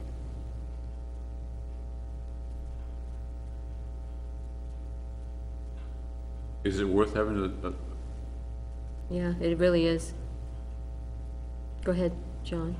I would say 7, 8 years someplace. Is in that there. it? You, Well, you've been on it quite a while, maybe it'd be longer. It's hard because you have some good material and some material is like a silty or clay. It's good for a fill job or something. I mean, I'm not saying on the roadbed, but I mean, they use material from that for the dump and everything, that pit. okay. If you're clever, you'll get a lot out of it. In other words, You don't waste it. no, you don't waste it. You try to haul rocks back into it. You make a better gravel. You make a better process. All your winter sands come out of that since the 80s. So I mean, it hasn't. I mean, you've gotten a lot out of that. I mean, we didn't buy the pit we're in now until the 90s. The same year, whatever the library was bought, we bought that. That pit's paid for itself. I Oh, mean, yeah. I mean, it's a Over and it's a over. good investment. And I'm not. I say 8 years, but it might be longer. In other words, it's hard. It's hard. I've moved a lot of material out that. It's improved your dirt roads a lot. I mean, it's paid dividends. I mean, it's probably one of your best buys. I mean, I'd even say it was better than a building, but I mean, that's me. In other words, but I mean, when I'm just being That's 'cause- honest, I mean. That's I because you think like dirt. Exactly, I was thinking I the like same dirt. thing. Let's He do likes it. dirt Go and ahead. big toys. Johnny, if we play out the gravel pit, do we need a loader? Or do we need a backup? I If didn't- we the gravel pit in 7 to 10 years, do we need a loader anymore? Or I do- would have a loader. Oh, yeah, You yeah. keep- I would have a loader. The only one that I would say not to have would be the grader. Say if you paved everything, but I don't see you paving don't see that that in 40 years myself. you- But I mean, that's my opinion. You made some And I see comment a lot of about, that grader being used quite often, and it benefits a lot of people to have that grader. right, and I think you had made some comments about there was not that much of a savings on tar that people think, paving roads, when you, It's a hard thing to say. As far as when I've been road agent, as long as I've been road agent, and you'll notice that I'm still working on existing tarred roads. Some people would say we should, well, we'll say we'll call it Stevens Hill. But I mean, to me, it's more important to bring up your existing paved roads to a high standard and then maybe add some more footage as far as pavement than to try to get your existing tarred roads you have up to a high standard and try to keep your other roads, everything to a high standard, and then maybe add some more. I mean, I put some in the 10-year plan, but that's basically been my idea. I haven't pushed basically putting making gravel roads into tarred roads. Some roads I would say that gravel was fine at this time and it would be no reason. There were probably little sections that probably should be paved. I think sometimes it's a lot of money into, like, if you, it's good return on your money if you do a hill or something like that. In other words, they used to do that in the old days. Where I live on the Deerfield Road, that hill was probably done in the we'll say in the late 50s. In other words, but they didn't do it because of a lot of people there. They did it because it washed. In other words, it was a maintenance factor, and that's the reason they did it. Or they did a bad section of gravel road because you got stuck in it. In other words, so it made things work better. I mean, that's some of their ideas why they did it back in the old days. It wasn't totally because of, I don't think, population. It was because of the need to try to solve a problem out there on an existing dirt road that gave them a lot of trouble. Okay, okay. But I don't, as on the first thing, I'm not casting stone, and as far as I would try to, if you had 75,000, I would try to, if I was still here, I would try to manage my equipment according to that. In other words, I wouldn't try to, I don't know if it's enough, but I know it has to be increased. 50 isn't good enough. No. In other words, or you gotta come out with a cycle of 3 or 4 years of replacements or something like that. What does it cost us to maintain the roads that the town has chosen to call emergency lanes? I can't give you an exact figure, but you're basically doing it with town equipment. You're basically plowing it with town equipment. You're basically, the pickup and the grader plows it, so you already got those. There's a cost there, but it'd be hard to. Can you put that together for us? I would say it would be the cost of doing a section like. Would you need one less truck if you weren't doing those roads? No, you can't do it with less than 4 trucks on your town roads. And that would be, most guys come, and maybe next guy will tell you, you don't have enough equipment. In other words, just be honest with you. He's gonna want a pickup too. He doesn't wanna be driving his own pickup. Which makes it even more important that we understand what it costs us to maintain those emergency lanes. Well, that was, the first part of that would be determining mileage. I wouldn't it? checked that in the emergency, because there's other dirt roads in town, like all those that are, two that are used. So I wouldn't single out emergency. No, I'm very specifically on emergency lanes, because those used to be private roads, and you could argue with the RSA's that they should still be private roads. I think that we need to understand what it costs the town to accept those roads. I'm asking a very specific question. We got into that a few years ago Yes, we at did. length. Years ago? Yeah, over and over again. Yeah. And those, And did you ever get any answers on what it costs? yeah, I think there were answers. So what are the costs? Okay, we'll have to look it up. It's been a while now. So let's update the costs. I think Yeah. that we need to understand that. I can tell you exactly the amount of miles you have on Pawtucket, around 10. I figured it's approximately,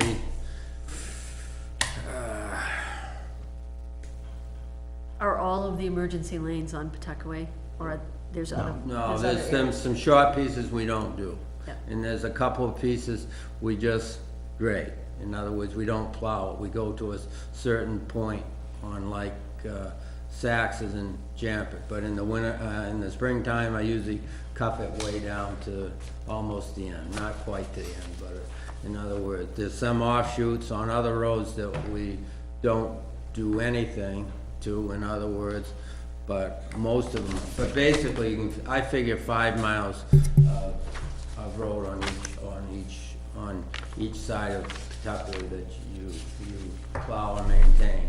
And then I would figure at least 1.5 miles on North River that we're probably doing.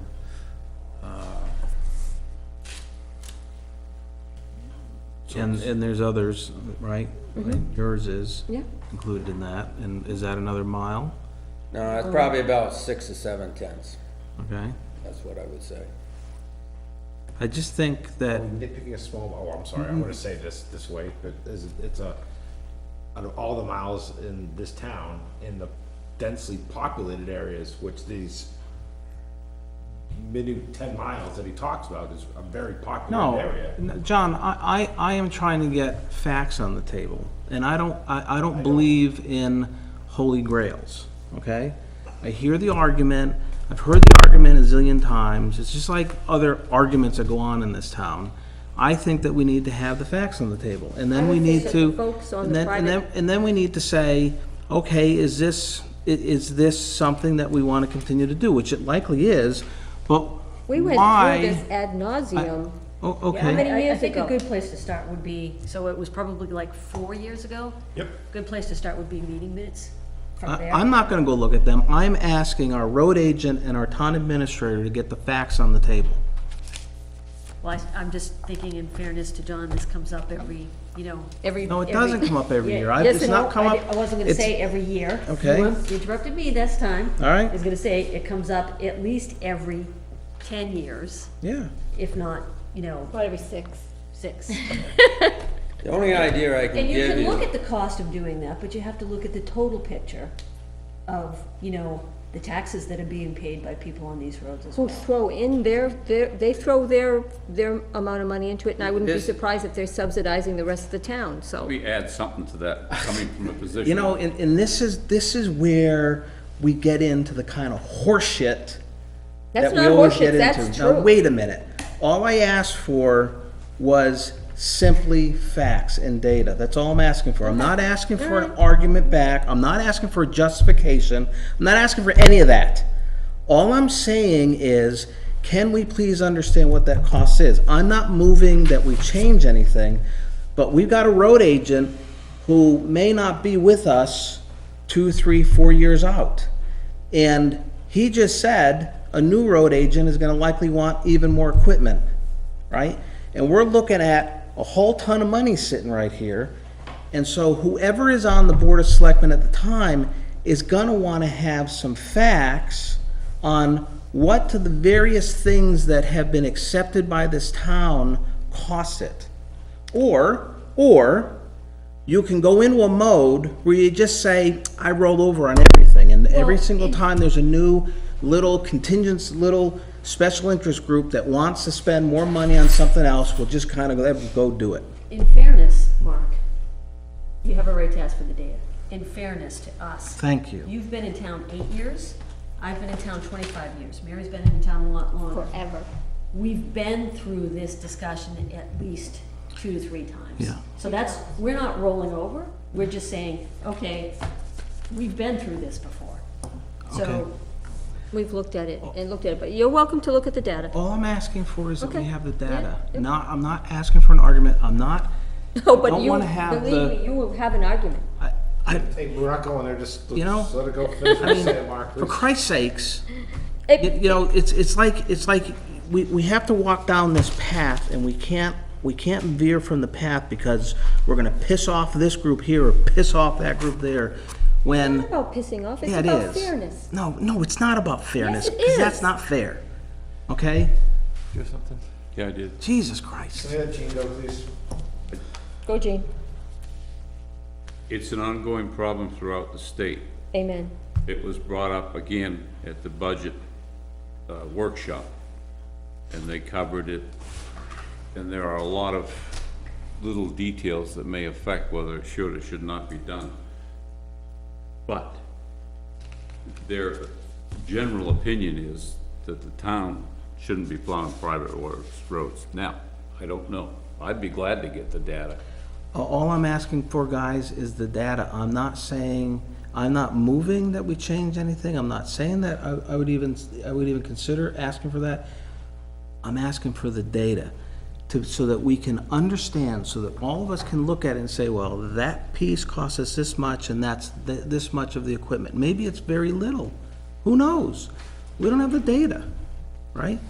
I'm not going there. All I'm doing is saying, we're gonna be data-driven. For Christ's sakes, let's be data-driven. Okay? That's all I'm saying. And I'll shut up for the rest of the meeting. Well, I think that's about the end of the meeting. Anything else, John? oh, you wanna go over the projects? Probably should. Do I have a list of the, is the list in here? Well, basically, Oh, yeah, it is. what I listed here more projects than you probably can do in, by 23, but I just wanted to leave things that I was looking at. In other words, some of them, in other words, I listed, the Berry Road Twin Bridges. I think they should be, you should keep looking at those structures. In other words, I'm not saying do anything right now or whatever, but they should be. The one culvert, like on Kelsey Road, it's not a bridge. The same as Twin Bridges aren't a bridge because they're not 10 feet wide, in other words. But they should be, maybe at some time you want to replace them. Probably with larger structures with more flow, in other words. But they could, I tried to put a figure here, but there again, I'm guessing because of your environmental, your wetlands permits and stuff like that, and how they handle culverts. 4-footers are pretty easy, but when they get larger than 4-footers, it's can be very complicated, and it could add to the cost of these structures. In other words, mainly most of it is this past year would be Big and Ledge Farm, and little section on Deerfield Road. You can move any one of these up, I ought to say. You can, in other words. Are they in priority of the level of maintenance that they need? What do you mean? Are they in, is Jabig Road, that 3,300-foot section on Jabig Road, is that the one that's in the worst shape? It's in bad shape. We did an overlay probably 10 years ago, and now it's kind of potholed. It's not down to the old surface or gravel, but it's failing. You could do an overlay, but it's an old road that probably was done in the 60s, and it's only been overlaid, so. So these are in priority of how poor of a shape that they're in? Yeah, in other words, it isn't because the Ledge Farm piece is one that I want to do because basically the development of Rocky Ridge basically did the first overlay, first base, and I overlaid that for about 4,700 feet this year and came out pretty good. And it's too bad not to do the first 800 to 900 feet coming in from the 156 in. In other words, then it totally completed the pavement on it, in other words. The other little bit of section is a cross on 156 that goes past, it just stops about, probably like by John LaPlue's. In other words, it'd be the second house on your left going down in that section there, in other words. That section hasn't had any work done since probably the 50s. In other words, late 50s. I mean, it's had an overlay, but it really has only been sand sealed or overlay. One overlay since it's been in existence. What do we put into the reserve fund for this activity every year? Or we 200,000. Well, we don't put it in We reserve. put in the fund. operating budget. Put in the operating. Well, no, it's a separate warrant article. Separate warrant Separate article. warrant article for 200. 200 grand. Given that some of the numbers that we're seeing, is that sufficient? I guess. I left it the same. In other words, basically the next 2-3 years, I left it the same. Then I went up somewhat on it, in other words, but How's the price of tar? Is it? this year it's been the lowest I've seen it. This year it was right from Pike, it was 67, I'll say 67.39. Well, the oil prices are down The oil prices, substantially. That's down. Year before it was pretty, well, year before it was 69 and I think for base and 71 for top. Do you base your road, when you decide on which road you're gonna do, this is just a general question, on an actual count of cars that are using that road as to a level of importance of keeping it more properly maintained than a road that has very little use on it, that you know, instead of upgrading it, even though it's not getting used as much, spending that money on a road that is more highly trafficked. That, you get what I'm, the question I'm There's asking? there's no really traffic counts available. Okay. On a lot of roads, be honest with you. No, I I mean. didn't know if it was a general idea of how many But residents might be general on that idea, I road, mean, or- by next year, I'm thinking of, you kinda know in your head which ones to travel. Reason we did Freeman's Hall this year, I put it on priority list because it was approximately 7 or 8 years since we did any work on it. And there's a lot of traffic on the road, and I think it's probably increased more since the new school. In other words, sometimes when you work on the road, it isn't a true count, and I don't wanna say No, no, that. no, no. But I mean, you get an idea, same But as you're like, out every day, you like see the McCross Road, cars. I believe should be overlaid this year because of the amount of use, in other words.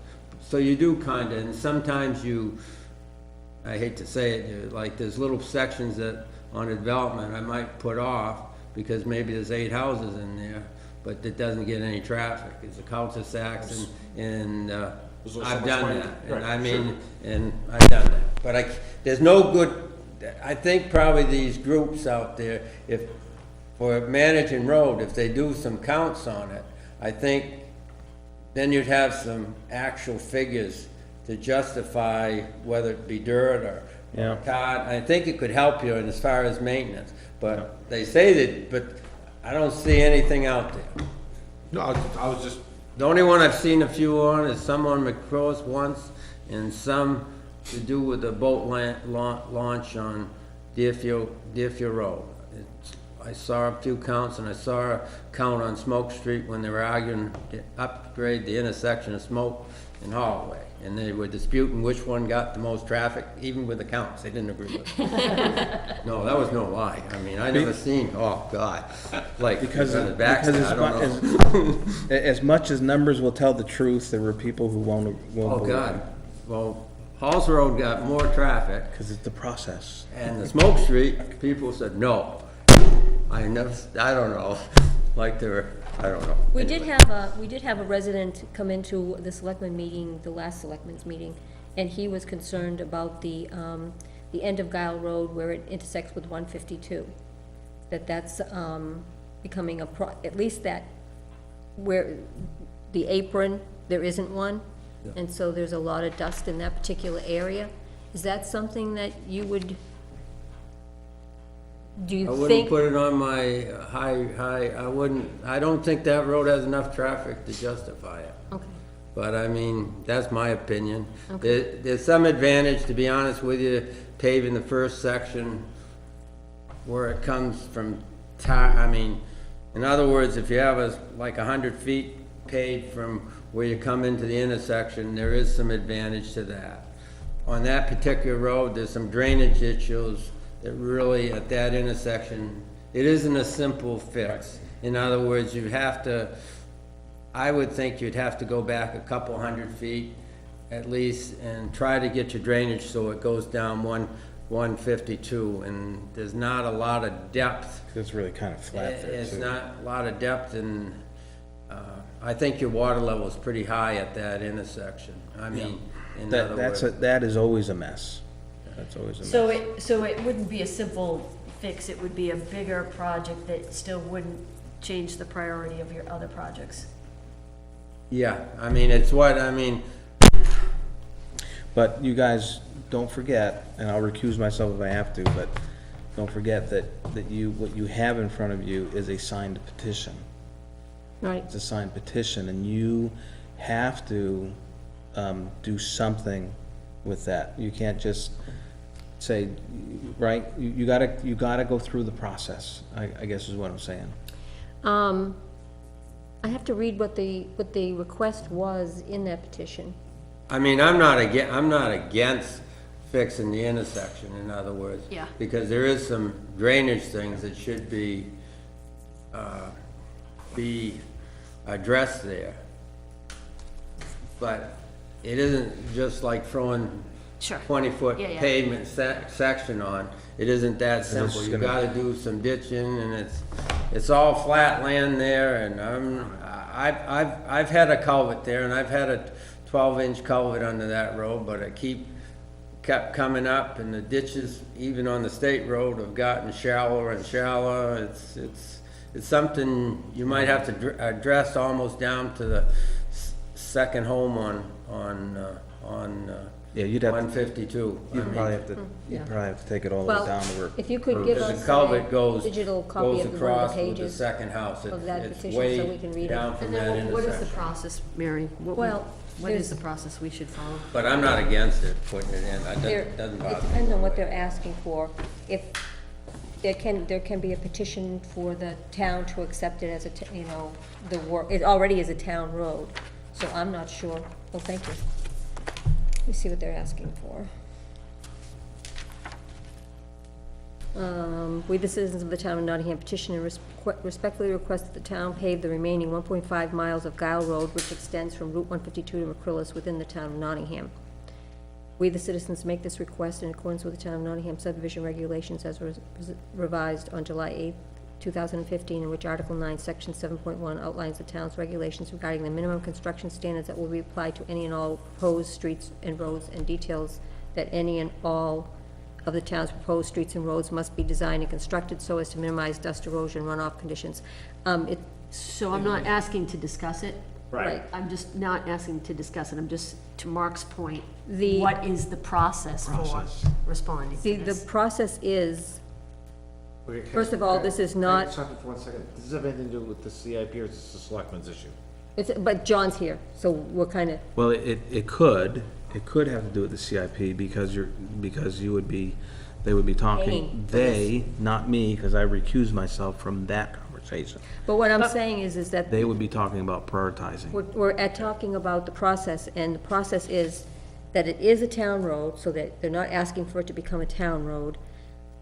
And they're saying that, construction standards, it's already constructed, so I'm not sure there is a process. Even if they put this on the town ballot, on the warrant, it may just be what are they, when you put on a question, but it doesn't have any authority. Advisory, but there's another word as well. So I guess we could ask Chris to see if there's any, if this is something that we have to do because we've been asked by a number of the residents. As far as I know about roads. I did not interpret this as a petition for a warrant article. There's no language to that effect, there's no. So what is it? So this is a political exercise of trying to get the selectmen's attention and saying, hey, there's a whole lot of us that feel this So way. in these cases, Please what's the address it. obligation of the Board of Selectmen? I think you doing it address it, right how do now. you want to respond to them all? Do you want to respond to them in this context? You can, however you want to do it. You have a whole, We can't, you could go anywhere from ignoring it to writing them all a letter to, So to John's point, this is about CIP tonight, so I think, probably we should. until we decide what we're gonna do, this is not a CIP issue. Unless we just. Correct. Until we decide to spend a lot of money. It's not. Fair enough. That's fair enough. Okay, I just wanted to know, seeing you were here, John, what you thought of, how involved the process, and you've helped us a lot in that respect. It's an involved process. It's just not it's not totally what I call a simple fix. It isn't that, it's a cost to it, in other words. Yep. It isn't just like throwing pavement down, you can't do it. Okay. When you retire, we're really gonna miss you, So John. you all, Don't even say things like that. you all might want to ask him what the cost would be to do it. You all might want to do that. But, I'd tell you, if I was gonna build it, I would drop the intersection back to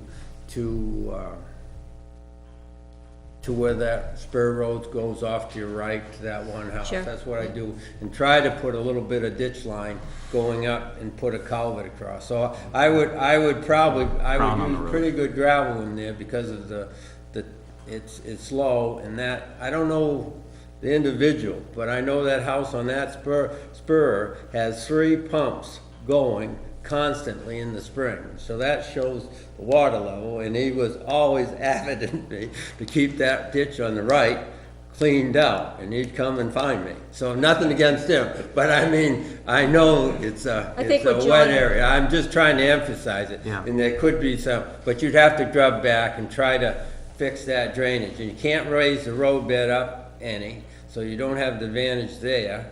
And you'd have to put a culvert across that road, probably try to do a 12, but you'd have to go down to that little garage at least to try to get some more depth. And Turned out to be a bigger project. What John is saying is this is not gonna be inexpensive. So, okay, thank you, John. If we need any but I further, could give you a figure on it if you want. yeah, if you want, if you couldn't give us a figure, that would be great. You spare time. Thank you, Thanks, John. John. Good night, John.